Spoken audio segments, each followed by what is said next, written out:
Desde hace mucho, hombres y mujeres de todo el mundo han buscado voltear al cielo para encontrar ayuda, respuesta, guía y apoyo.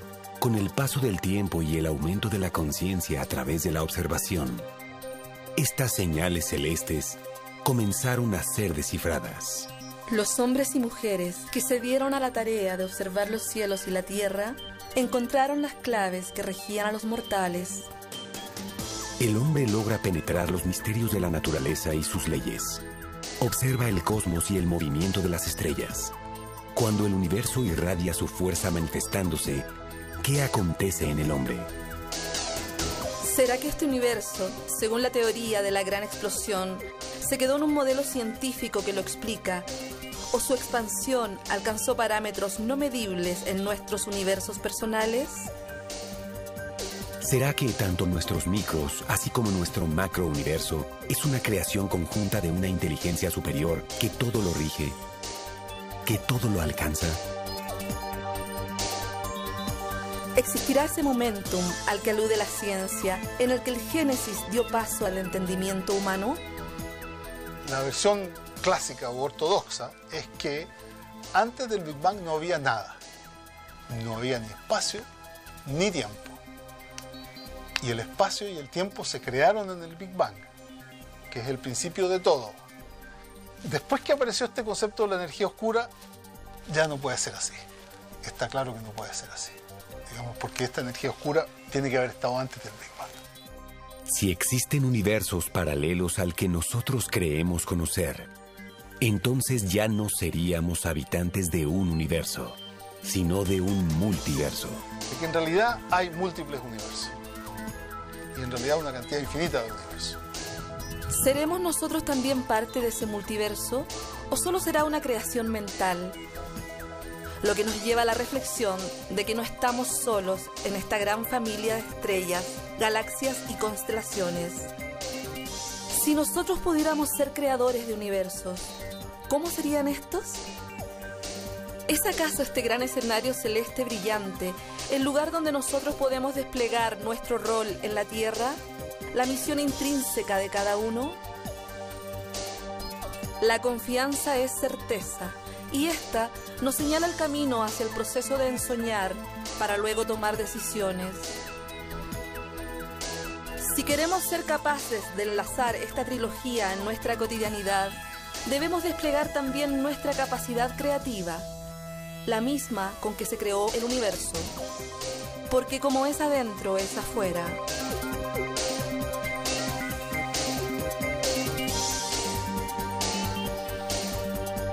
Todo en algún instante debe expresarse. Es el principio creador que hace del ser un creador de universos. Hay un universo que se expande. Y nosotros aquí estamos aprendiendo a crear nuestros propios universos. ¿Para qué? Si no aprendemos a crear nuestros propios universos, pequeños, reducidos, individuales, primero el universo interno, el universo que nos hace ser resultados, tanto positivos o negativos, errados o acertados, de nuestra propia condición, de nuestro propio reino, hasta los universos que nos rodean, cómo interactuamos con los demás, cuáles son esas redes de frecuencia que entramamos en baja, media, alta, porque en una expansión del universo, la Tierra viene a ser un semillero creativo. Y todos, sin excepción, estamos llamados a ser creadores de universos. Es el momento de que el hombre se descubra a sí mismo y para ello cuenta con una ayuda incrementada. La conexión es la clave, la columna vertebral, cuyo asiento energético se eleva para recuperar su lugar en la región original de creación superior. Es el momento en que lo extraordinario se vuelva cotidiano, como la vida misma del hombre inserto en su propia creación. La conexión se establece y nada volverá a ser igual.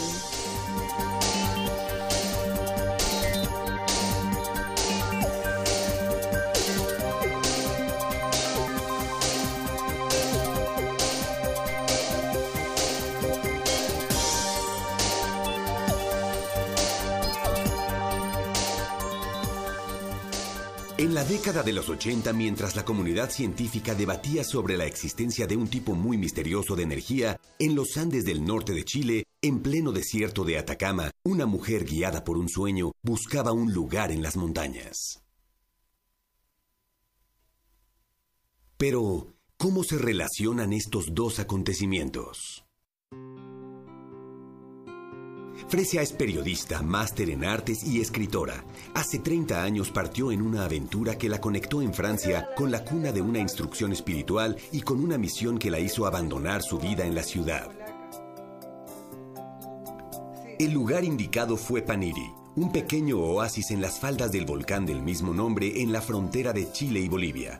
El nombre ancestral de este lugar es Nahuarque y le fue dado por los incas. A 23 años de su llegada a Nahuarque, asistimos a un momento muy especial. Este es un momento muy importante para mí, y no solo para mí, creo yo, sino para todos quienes de alguna manera han conocido y participado de esta aventura. Si nos vamos a ver. Tiene que venir. Si nos vamos a ver. Sí, no, pero por favor, al contrario. O sea, no se olvide. Tú sabes que tenemos que ir a la estancia, acuérdate. De esta historia que seguramente dejará huella en el tiempo y que tal vez muchos conocerán más tarde. Es el cierre de un plan, de una tarea que comenzó el año 86, aquí en los contrafuertes de la cordillera de los Andes, a 3.600 metros de altura. Durante muchos años, junto con un grupo de seres que me acompañaron, cumplimos un rol, cumplimos una tarea.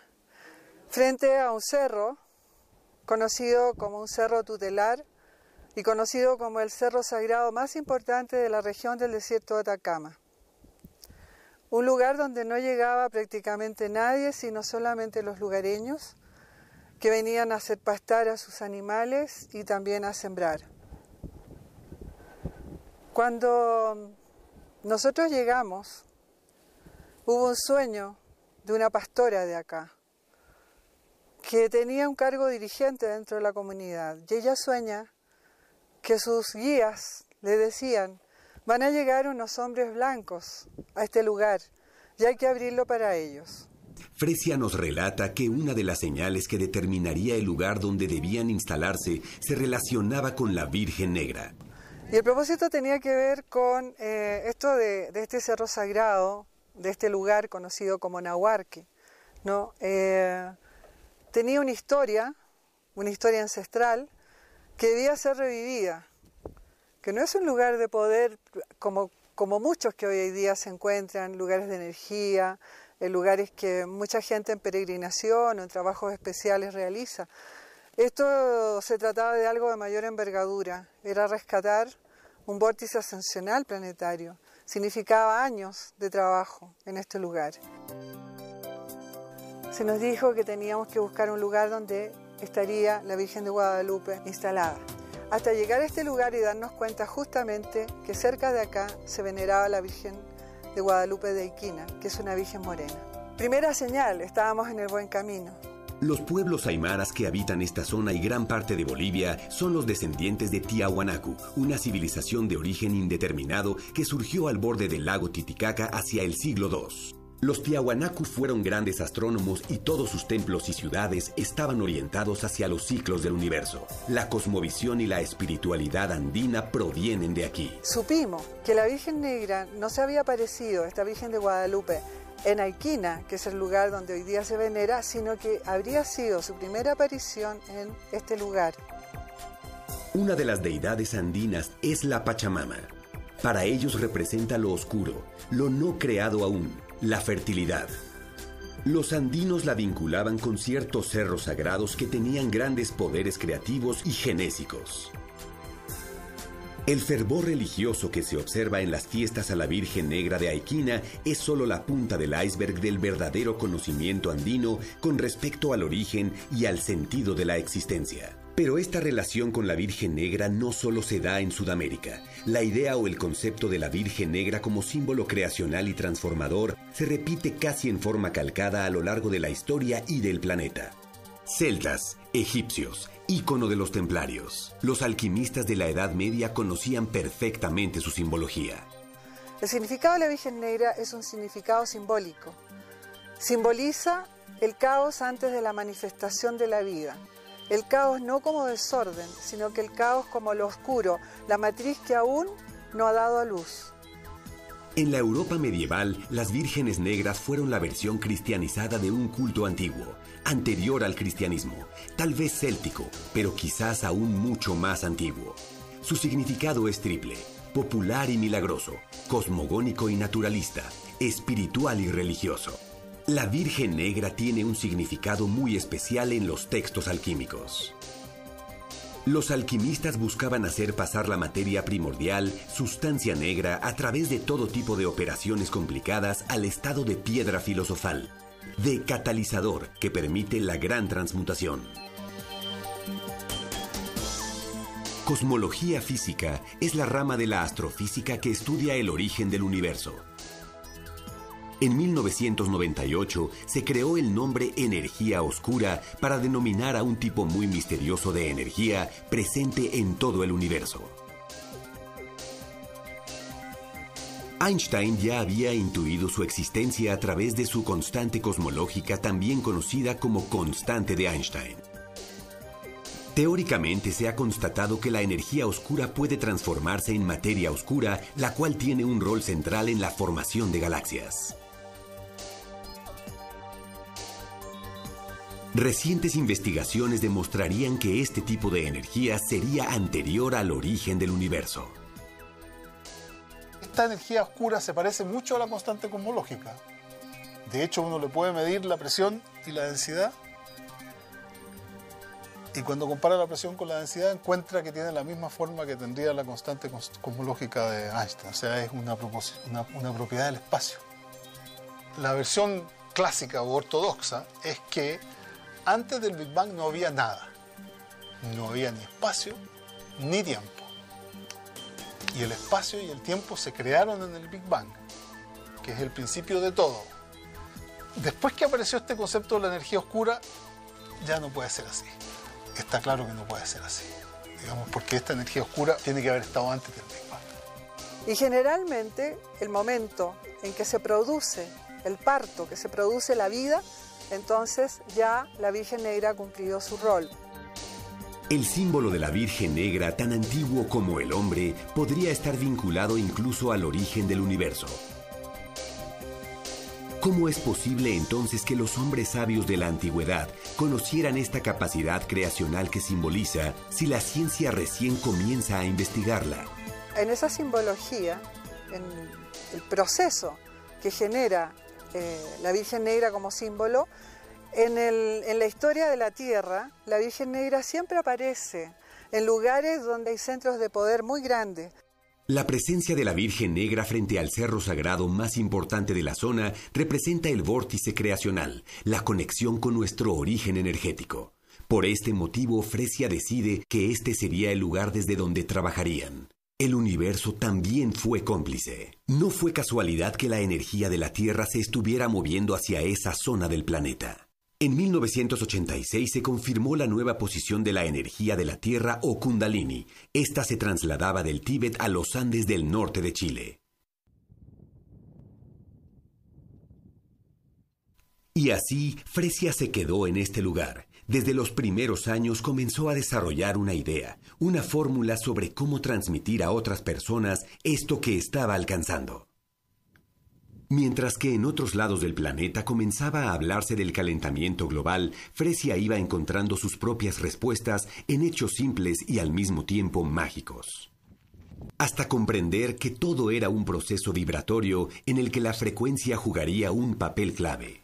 Cuando tuve más claro la importancia o la comprensión de lo que era el método que yo estaba entregando y la realidad que había con lo que está pasando a nivel del planeta, fue una mañana en que salgo a caminar por los alrededores y con la intención de sentarme en una roca y leer algo.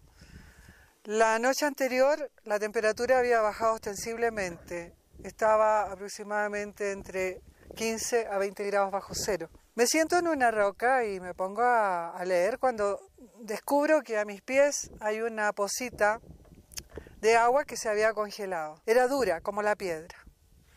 Cuando fue pasando la mañana, siguiendo el proceso del reblandecimiento del hielo hacia un hielo más frágil y luego ya hacia su condición de agua, en ese momento siento un estampido detrás mío. Y cuando miro qué es lo que lo había producido, me doy cuenta que una enorme piedra se había fragmentado. Al mismo tiempo que se evaporaba el agua, para cambiar de estado armónicamente por una diferencia de frecuencia vibratoria en relación a la piedra, uno había alcanzado el enlace de frecuencias, diríamos, había alcanzado a cambiar de estado armónicamente, mientras que la más densa, la más lenta en frecuencia, no había alcanzado a dar el paso y había estallado. En el fondo eso me hizo comprender un poco también lo que estaba pasando con el planeta Tierra, y en este caso el Sol con relación a la Tierra, y la incidencia en la intensificación y aumento en la periodicidad de las tormentas solares, de la intensidad de ondas electromagnéticas llegando a la Tierra, elevando su frecuencia vibratoria, en un campo de polaridades separadas, como es el campo atómico, ¿no? El polo positivo y el polo negativo, descubrir que era un asunto de elevación de frecuencia y que en esa elevación de frecuencia se elevaba tanto lo que estaba en más alta frecuencia como lo que estaba también en más baja frecuencia. Frecuencia es la cantidad de veces que algo ocurre en un tiempo determinado. En esta gráfica de frecuencia en el tiempo podemos observar que este sonido tiene una frecuencia de 1000 ciclos por segundo o hertz. Podemos observar también que cada ciclo tiene una parte positiva y una negativa. Al aumentar la frecuencia, por ejemplo, a 5000 hertz, observamos que aumenta la incidencia tanto de los ciclos negativos como de los positivos de la onda. Al aumentar la frecuencia vibratoria del planeta, aumenta la incidencia de los eventos positivos en la humanidad, pero también aumentan los actos negativos. De ahí que nosotros pudiéramos hoy día observar intensificaciones en los actos de violencia de la humanidad, o sea, actos que nosotros nunca habíamos visto, tanto colectivos como individuales, que nosotros atribuimos a miles de cosas, menos a un proceso planetario. Tanto lo positivo como lo negativo, lo armónico o lo desarmónico, se están elevando porque el planeta está elevando su frecuencia y con ello todo lo que lo habita. En la última década hemos observado cómo la violencia, las catástrofes naturales, el calentamiento global y el pánico mundial por la aparición de nuevas enfermedades llenan nuestras cabezas con imágenes transmitidas por los medios.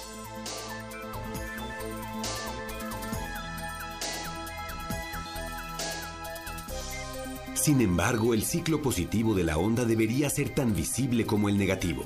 Pero, ¿por qué solo vemos la parte negativa?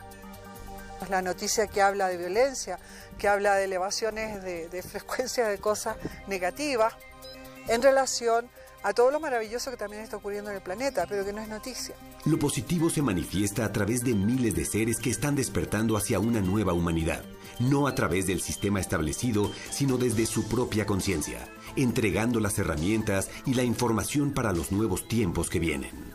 ¿Cómo podemos entonces sintonizar con este proceso planetario? Estamos en un bajo voltaje que es el que nos permite vivir en esta dimensión, en este campo atómico que tiene sus polaridades separadas. Cuando nosotros logramos encender este equipo a un voltaje superior, solamente desde un campo creativo o desde un campo de frecuencia electrónica, podemos controlar lo que son acá, lo que se llama campos moleculares, que es en el fondo nuestros propios campos atómicos. En ese momento y desde ese rango es cuando se puede producir lo que llamamos acción perfecta.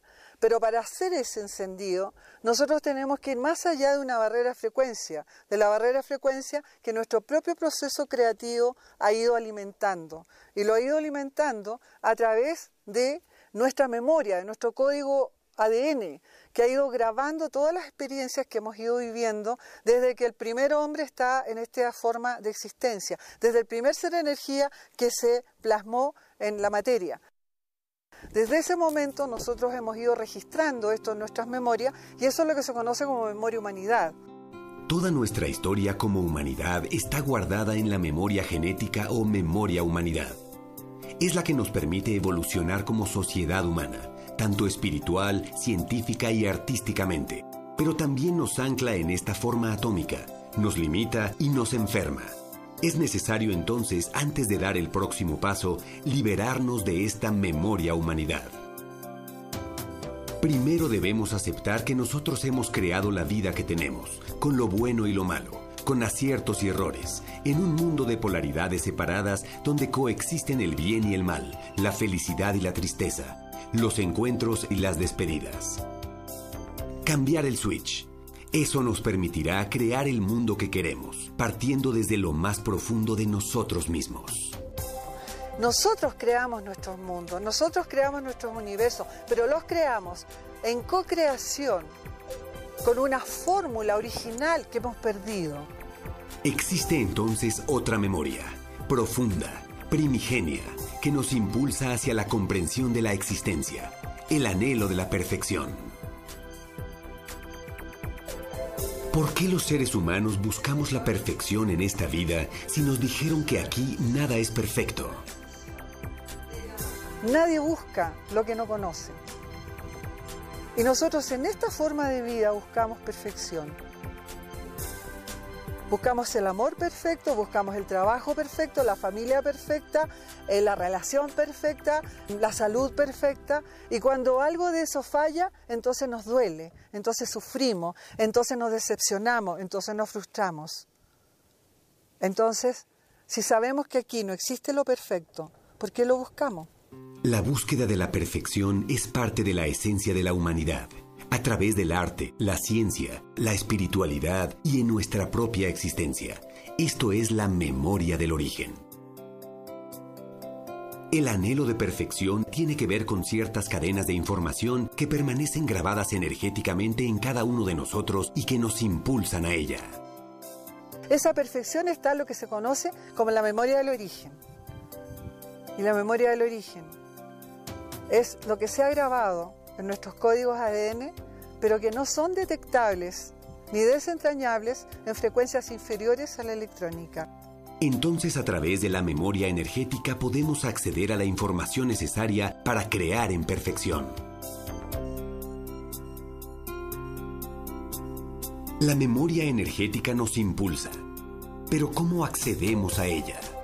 La conexión está en el centro de nuestro cerebro. Otro elemento que se repite a lo largo de la historia del hombre es el concepto del tercer ojo. El tercer ojo es uno de los chakras hinduistas llamado Ajna. En algunas culturas orientales y en la antigua Grecia, el tercer ojo es la hipófisis o glándula pituitaria. En Egipto se conoce como el ojo de Horus y en la masonería como el ojo del gran arquitecto. Todos coinciden que en este punto del cerebro humano está la clave que permite la conexión con un plano superior de conciencia. Sin embargo, el tercer ojo no es físico, sino energético. Y para activarlo debemos necesariamente comprender nuestra naturaleza de seres energía, utilizando un vehículo físico que es nuestro cuerpo. La detonante de este proceso es la glándula pineal. Se puede acceder a eso cuando nosotros encendemos nuestro equipo electrónico. Sí, nuestro equipo electrónico. Nosotros no somos seres físicos, somos seres de energía, densificados a la forma, densificados desde un campo original nuestro que es electrónico a un campo atómico. Cuando encendemos este equipo a una correcta frecuencia de acuerdo al modelo original y logramos encender esas redes obedeciendo los principios que perdimos en el camino, entonces el centro pineal, que se relaciona con su resultado biológico como glándula pineal, cumple las funciones tanto en lo biológico, con todos los procesos que la glándula pineal tiene, como en los procesos del centro pineal, que es la entrada por un proceso de interacción, una triangularización lumínica pineal pituitaria, produce un campo de acceso electrónico que permite entonces que nosotros podamos acceder a la memoria original o extraer de campos creativos superiores que moran en esa frecuencia la información necesaria para un proceso co-creativo en perfección.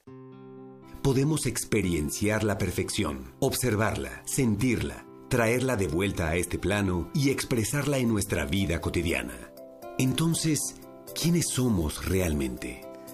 Somos seres de energía que llegamos a una fórmula de existencia en la cual nos vemos obligados a aprender a crear correctamente, con la frecuencia correcta. ¿Qué es esa frecuencia? Porque es una frecuencia. Es la frecuencia amor. Amor, sin muerte. Esa frecuencia de amor no es lo que nosotros conocemos como sentimientos amorosos, no tiene nada que ver.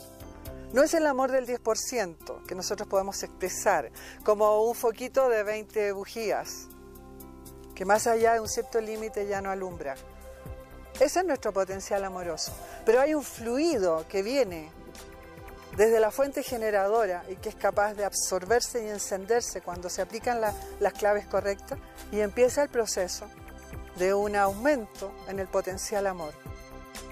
Los textos sagrados de todos los movimientos espirituales nos hablan del fluido amor. Pero, ¿cómo se utiliza este potencial amor? ¿Cómo se vincula esto con nuestra vida cotidiana? Al conectar el circuito de encendido pineal pituitaria, creamos una conexión directa con la fuente generadora o energía padre. Esta conexión nos permite absorber ese fluido amor en el centro cardíaco e irradiarlo a través de nuestra respiración cotidiana. Este proceso nos permite generar cambios primero en nosotros y luego en nuestro entorno directo. Podemos comenzar a cambiar las situaciones negativas a nuestro alrededor, generando cambios profundos. Y al alcanzar un cierto número de seres irradiando este potencial, el mundo cambiará hacia una nueva era. ¿Por qué no puede llegar eras en que podamos ir de la paz hacia adelante? No de la guerra hacia la paz, de la paz hacia adelante, con capacidades nuevas, más allá de un 10% de nuestra capacidad. Es decir, nosotros ni siquiera podemos imaginar que está en el 11. No podemos considerarnos que un mundo nuevo que se abre entre nosotros no sea creado por nosotros. Nosotros creamos nuestros mundos, nosotros creamos nuestros universos, pero los creamos en co-creación con una fórmula original que hemos perdido. Estamos viviendo un proceso de cambios acelerados a nivel planetario. Este proceso nos permite acceder a nuevas capacidades, individuales y colectivas. Es un hecho que tanto materia como energía conviven en este plano. Estamos conscientes de nuestra parte atómica, pero ¿cuánta conciencia tenemos del ser energía que somos? Todos sabemos que la existencia material es limitada, pero tiene un peso tremendo en nuestra percepción de la vida. Y así hemos ido olvidando que lo que somos físicamente es el resultado de nuestra condición energética. Elevación de frecuencia, campo atómico, equipo electrónico, polaridades separadas, glándula pineal. ¿Estamos llegando al punto en que ciencia y espíritu se unen? La ciencia hoy día comienza a explicar lo que el espíritu ha experienciado. Vivimos en un mundo material, en un mundo físico, donde todas las cosas que podemos tocar y sentir son indudablemente constituidas por átomos. En este laboratorio trabajamos con átomos, y más todavía, trabajamos con los núcleos de esos átomos. Y para ello, con el acelerador, tomamos los núcleos de algunos elementos y los disparamos sobre otros átomos para producir reacciones nucleares y tener como objeto, entonces, otros átomos que nos permitan, de alguna manera, estudiar ciertos fenómenos. Mi nombre es Mario Ávila, tengo un PhD en química nuclear. Lo cierto es que, de acuerdo con la física, a partir del momento en que ocurre el Big Bang, de acuerdo con esa teoría, aparece entonces la materia, aparece el espacio, aparece el tiempo y aparece todo aquello que dice relación con los objetos, con aquello que podemos tocar, con lo material. Estamos constituidos por los mismos átomos que fueron creados en el momento del Big Bang. Pero también tenemos el contenido energía, que es mucho más difícil de entender todavía. Porque si bien es cierto que podemos hablar, qué sé yo, de un creador, de algo que es superior, de un Dios, no importa cómo lo llamen, todavía no tenemos la conciencia de que somos energía y somos masa. Por lo tanto, si somos capaces de desarrollar de alguna manera algún procedimiento, algún método, algún algoritmo que nos permita subir el nivel de energía, vamos indudablemente a subir esa parte de nuestro ser. Dentro del método científico uno considera como verdad las cosas que puede comprobar a través de experimentos. Sabemos que hoy día la edad del universo son 15.000, más o menos 15.700 millones de años. Que a partir del primer milisegundo para adelante ya tenemos claro, conocemos todo el resto de la historia del universo. Nos falta conocer este primer milisegundo, esta primera pequeñísima fracción de segundo después de la explosión. El resto de la historia la tenemos clarita.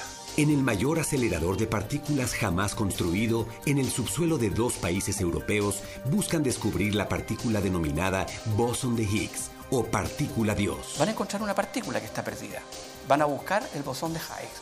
Una partícula que debería explicar, si es que la logran detectar, cómo eso que estaba antes del Big Bang aparece, coalesce, precipita, se forma o desciende en este plano. Es decir, cómo dentro de nuestra idea, de nuestra concepción, aquello que tiene un gran nivel de frecuencia y que está por sobre la materia y coexiste como tal, puede bajar a un nivel en que se hace material, se hace tocable y por lo tanto de baja frecuencia.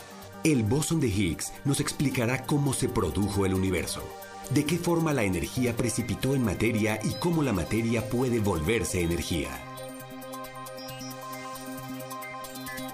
Ahora bien, si esta partícula misteriosa existe, vamos a tener entonces el canal que nos permita trabajar en forma inversa. ¿Cómo a partir de la materia podemos subir?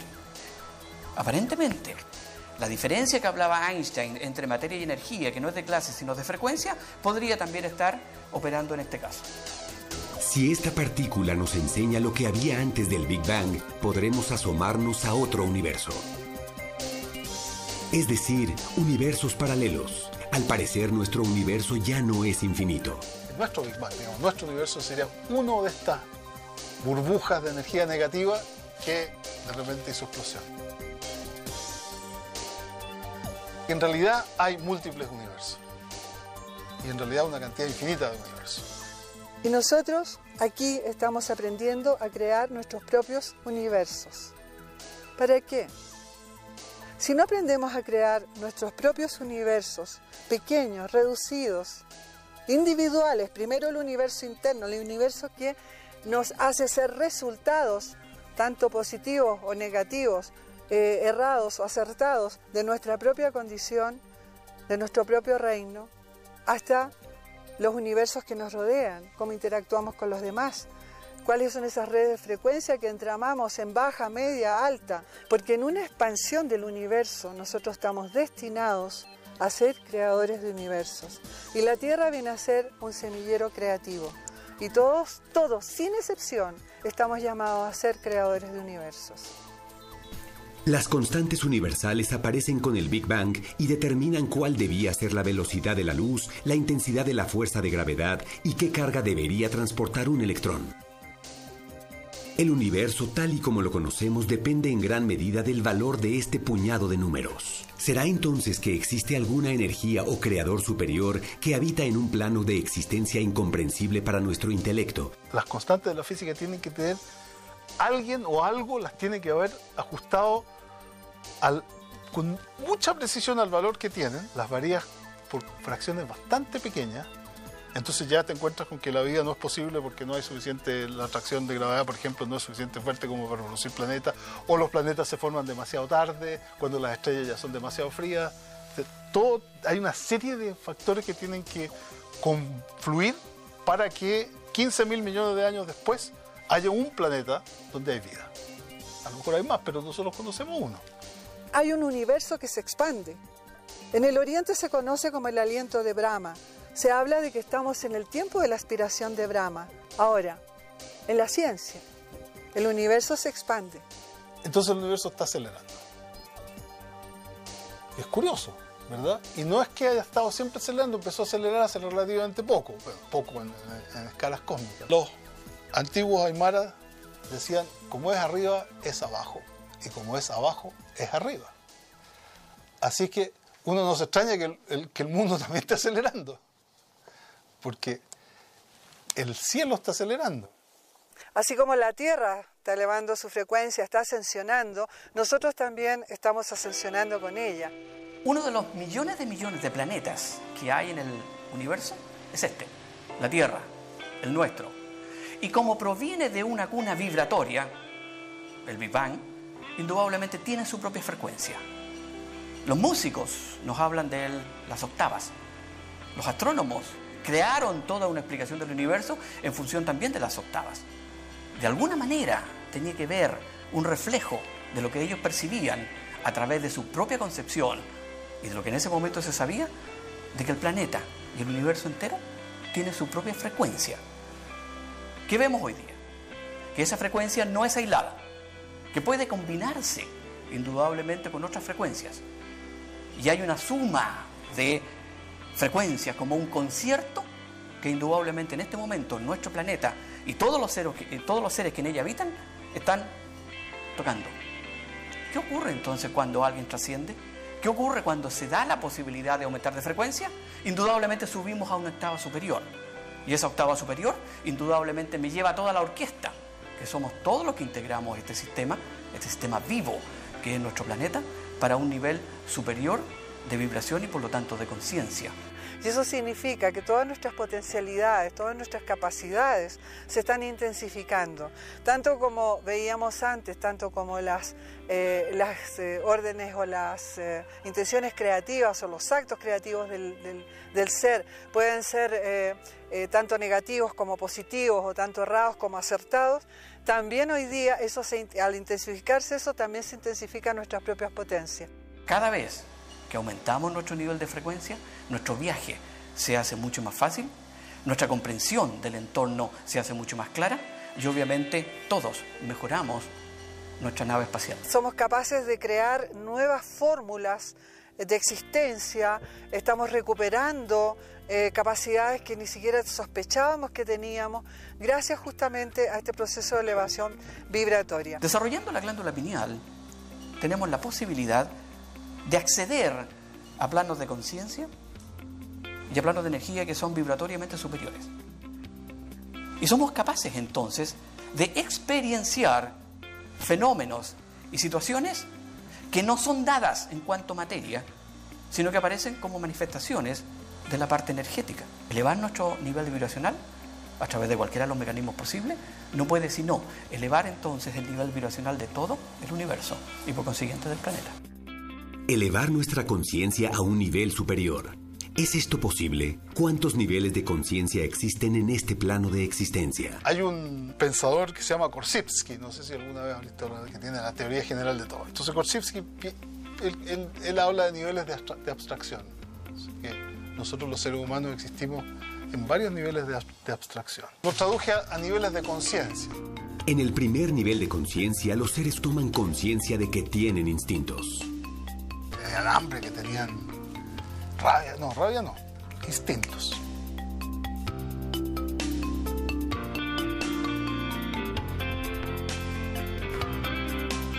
El siguiente nivel de conciencia, toma conciencia que tiene conciencia. Y cuando tú tomas conciencia que tienes conciencia, puedes empezar a organizar las cosas y te das cuenta de lo que está pasando alrededor tuyo, entonces tú puedes construir aquí esta muralla que te protege el viento, pero la puedes hacer un poco más alta, la puedes hacer más baja. Y ese segundo nivel es el nivel donde está la ciencia, donde uno puede organizar el conocimiento, puede observar cómo funciona la naturaleza, organizar los fenómenos que ve en clase, en tipo, en escala, en tiempo, en lo que vaya, y después incluso hacer predicciones sobre, mira, si esto es así, tendría que pasar así. En el tercer nivel de conciencia yo creo que es cuando uno se da cuenta de que tiene sentimiento.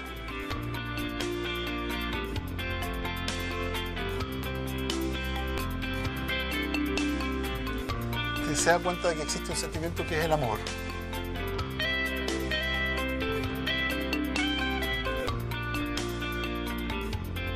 El cuarto, ese es el nivel que yo llamaría el nivel espiritual, el cuarto.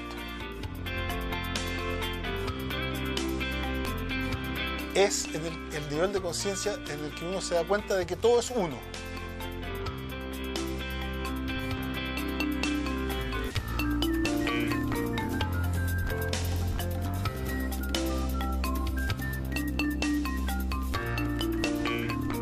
Y hay un quinto nivel de conciencia en que uno se da cuenta de que el uno viene del cero, de que, no hay, de que este uno que es todo es nada, que es lo que los budistas llaman la vacuidad.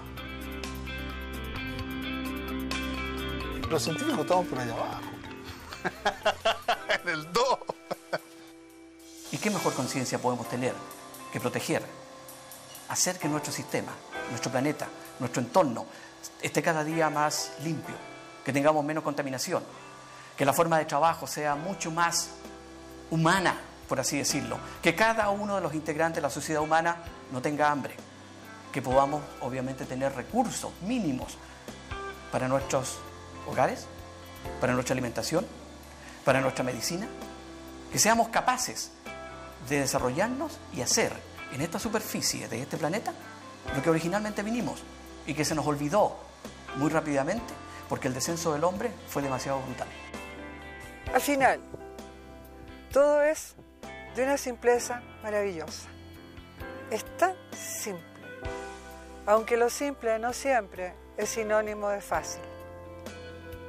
Lo difícil lo hacen nuestras propias complicaciones, nuestros propios procesos creativos, nuestra propia experiencia en un universo complejo como el campo atómico, donde todo representa polaridades opuestas,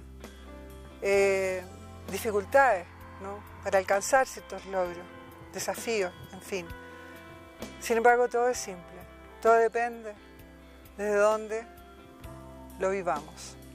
Estar del lado de la perfección. Para eso hay que ser como niños. Hay que ver el universo siempre de manera nueva, con los ojos de un niño abiertos hacia lo nuevo, hacia adelante, hacia la maravillosa perfección que nos espera, siempre soñando que lo que viene con nosotros, que lo que nosotros creamos a través de nuestros propios actos, en un eterno presente, se vuelva una perfección de lo que llamamos futuro. El bosque que crece no hace ruido, solo el árbol que cae.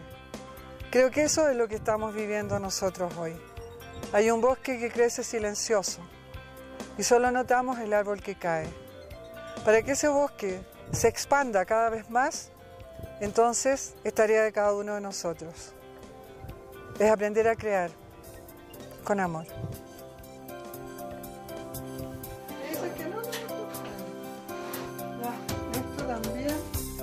Hoy dejo esta casa, que fue testigo de toda esta historia, a los pies del Paniri, nuestro guardián y protector en esta aventura. No siento tristeza, porque el ser energía no conoce de despedidas, solo sabe de encuentros. Las comunidades quichuas y atacameñas, ellos seguirán protegiendo este lugar, como lo han hecho desde hace siglos. Entrego esta casa de vuelta a la comunidad. La dejo, aunque sé que volveré cada año, con quienes quieran conocer esta historia de cerca, con aquellos que sientan lo que yo sentí hace 20 años, que en este lugar lo extraordinario sucede a cada instante y que pese a estar alejada del mundo que creemos real, estuve más cerca que nunca de lo que realmente importa en este plano, la certeza en lo invisible, esa fe que efectivamente puede mover montañas.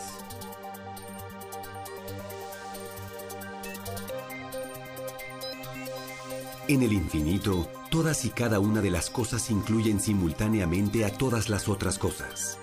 En perfecto cumplimiento, sin la menor deficiencia u omisión, en todo momento. Una diminuta partícula individual dentro del minúsculo cosmos de un átomo contiene realmente los objetos y principios infinitos en los infinitos universos del futuro y del remoto pasado, en cumplimiento perfecto y sin omisión. Considerada en su realidad concreta, la sustancia del universo no puede dividirse, sino que como una especie de átomo gigantesco forma en su totalidad la única realidad indivisible. Esto es un reflejo nuestro. Así también es dentro de nosotros. No hay fronteras. Los conflictos son ilusorios. A este entendimiento final del hombre se le llama nirvana, moksha, liberación, iluminación, satori, liberación de los pares de opuestos, liberación de la visión hechicera de la separación, liberación de las cadenas ilusorias de las propias limitaciones. Es el momento en que nuestra Madre Tierra nos pide que despertemos y la acompañemos en su proceso, que aceleremos nuestras frecuencias vibratorias individuales, para así no quedarnos contemplando el cómo ella cambia, mientras desde aquí movemos nuestras manos en señal de despedida. Depende de nosotros, de nuestras creaciones en perfección y en co-creación. Aquí está la clave, el secreto, la llave y todo lo demás. Con este entendimiento, estamos ahora en condición de comprender lo que no tiene fronteras, ni parámetros de medición en este campo. Es la conciencia de unidad. Una vez más, la conexión.